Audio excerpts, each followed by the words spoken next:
بسم اللہ الرحمن الرحیم۔ ٹی جے سپیکس کے معزز ناظرین السلام علیکم۔ ناظرین محترم، اس قدرت کے عجیب رنگ ہیں۔ اس کا خالق اپنی مخلوق کو مختلف طریقوں سے جانچتا ہے۔ وہ دیکھتا ہے کہ انسان کیا سے کیا کر سکتا ہے۔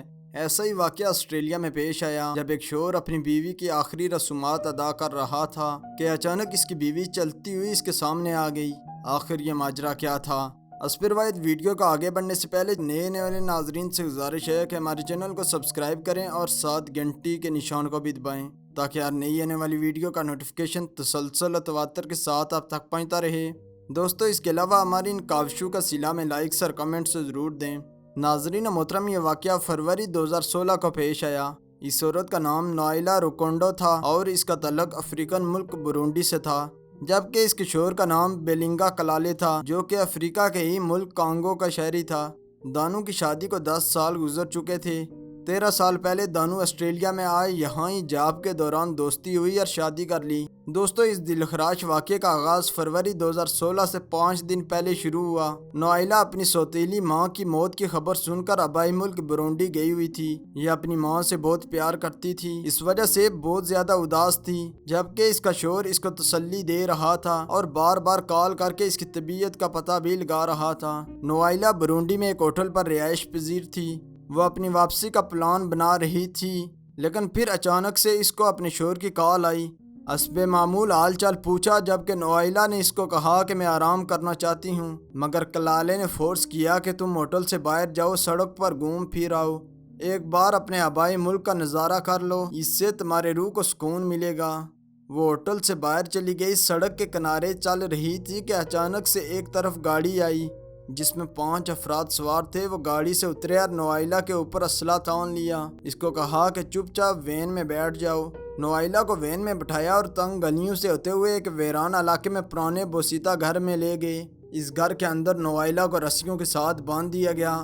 رات کا اندھیرا چھا چکا تھا۔ تھوڑی دیر بعد ان کا باس آیا اور نوائلا سے پہلا سوال کیا کہ وہ تم کو کیوں مارنا چاہتا ہے۔ نوائلا ڈرنے کے ساتھ ساتھ حیران بھی رہ گئی، کیونکہ اس کی سمجھ سے سب کچھ باہر تھا کہ کون اس کو کیوں مارے گا۔ اس نے گینگ کے سربراہ سے پوچھا کہ مجھے کون مارنا چاہتا ہے، تو اس آدمی نے جواب دیا تمہارا شوہر۔ نوائلا حیران رہ گئی، اس کے ماتھے سے پسینہ ٹپکنے لگا۔ وہ یہ بات ماننے کے لیے تیار ہی نہ تھی۔ پھر ان لوگوں نے اس عورت کے سامنے اس کے شوہر کو کال کر کے سپیکر اوپن کیا اور کلالے کو کہا کہ ہم نے تمہاری بیوی کو پکڑا ہوا ہے۔ تو اس نے آگے سے یہ صرف کہا کہ اس کو مار دو۔ نوائلا کی آنکھوں سے آنسو جاری ہو گئے۔ اس کو لگا کہ یہ اس کی زندگی کا آخری دن ہے، مگر گینگ کے سربراہ نے کہا کہ تم ڈرو مت، ہم تمہیں نہیں ماریں گے، ہم تمہارے بھائی کو جانتے ہیں اور تمہیں اغوا کرنے کا مقصد ہی یہی ہے کہ تم کو بتا سکے تمہارا شوہر کتنا ظالم ہے۔ کلالے نے اس گینگ کو کثیر رقم دی ہوئی تھی تاکہ وہ اس کی بیوی کو قتل کر دیں۔ دوستو، برونڈی ایک غریب ملک ہے اور وہاں ایسے گینگ کو تلاش کر کے سپاری دینا بہت آسان کام ہے، مگر اس عورت کی زندگی ابھی باقی تھی، اس لیے گینگ نے چھوڑ دیا۔ اس کے علاوہ انہوں نے نوائلا کو اس کے شوہر کے SMS کال ریکارڈنگ اور سارا ڈیٹا بھی فراہم کیا تاکہ آسٹریلیا جا کر اپنے شوہر سے بدلہ لے سکے۔ ان لوگوں نے نوائلا کو رہا کیا اور حکم دیا کہ فوراً اس ملک سے نکل جاؤ، کیونکہ یہاں تمہارے لیے خطرہ ہے۔ دوسرے ہی دن نوائلا آسٹریلیا آ پہنچی اور اپنے ایک دوست کو سارا واقعہ سنایا، جبکہ اس کے شوہر نے پورے علاقے میں یہ خبر پھیلا دی تھی کہ اس کی بیوی کا برونڈی میں ایکسیڈنٹ ہوا جس میں وہ مر گئی تھی۔ نوائلا نے اپنی دوست سے مل کر پولیس کو بھی سارا واقعہ سنایا اور سارے ثبوت بھی فراہم کیے۔ اسی دن کلالہ اس کی آخری رسومات بھی ادا کر رہا تھا۔ اس کے سارے دوست اور رشتہ دار بھی جمع تھے۔ اس کا شوہر جھوٹے آنسو بھی بہا رہا تھا، یہاں تک کہ اس نے ایک تابوت کا انتظام بھی کیا ہوا تھا تاکہ وہ اپنی بیوی کی یاد میں اس تابوت کو دفن کر سکے، مگر نوائلا اس کے سامنے گاڑی میں بیٹھی ہوئی تھی اور سارا منظر دیکھ رہی تھی۔ یہ گاڑی سے اتری اور آہستہ آہستہ چلتے ہوئے شوہر کے سامنے آ کر کھڑی ہو گئی۔ کلالے کو حیرت کا جھٹکا لگا اور وہ سر پکڑ کر بیٹھ گیا۔ نوائلا نے شوہر کو کہا کہ کیسا لگا ہے میرا سرپرائز، میں زندہ ہوں۔ سب لوگوں کو یقین نہ آ رہا تھا۔ پولیس نے فوراً کلالے کو گرفتار کر لیا۔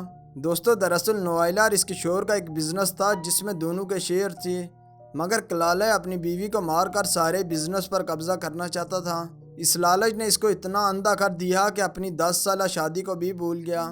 اب اس کو 10 سال کی قید ہو چکی ہے۔ تو دوستو، انسان بہت ظالم ہے۔ دولت نے اس کو اتنا خود غرض بنا دیا ہے کہ وہ اپنوں کو بھی نہیں پہچان سکتا۔ ایسے لوگوں کے ساتھ کیسا سلوک کیا جائے، اس کا جواب ہمیں کمنٹ میں ضرور دیں۔ تو دوستو اگر آپ کو ہماری یہ ویڈیو اچھی لگی ہے تو اس کو لائک کریں، اپنے دوستوں کے ساتھ شیئر بھی کریں۔ اسب روایت ویڈیو کو آگے بڑھنے سے پہلے چینل پر نئے آنے والے ناظرین سے گزارش ہے کہ ہمارے چینل کو سبسکرائب کریں اور ساتھ گھنٹی کے نشان کو بھی دبائیں تاکہ ہر نئی آنے والی ویڈیو کا نوٹیفیکیشن تسلسل و تواتر کے ساتھ اب تک پہنچتا رہے۔ تب تک فی امان اللہ۔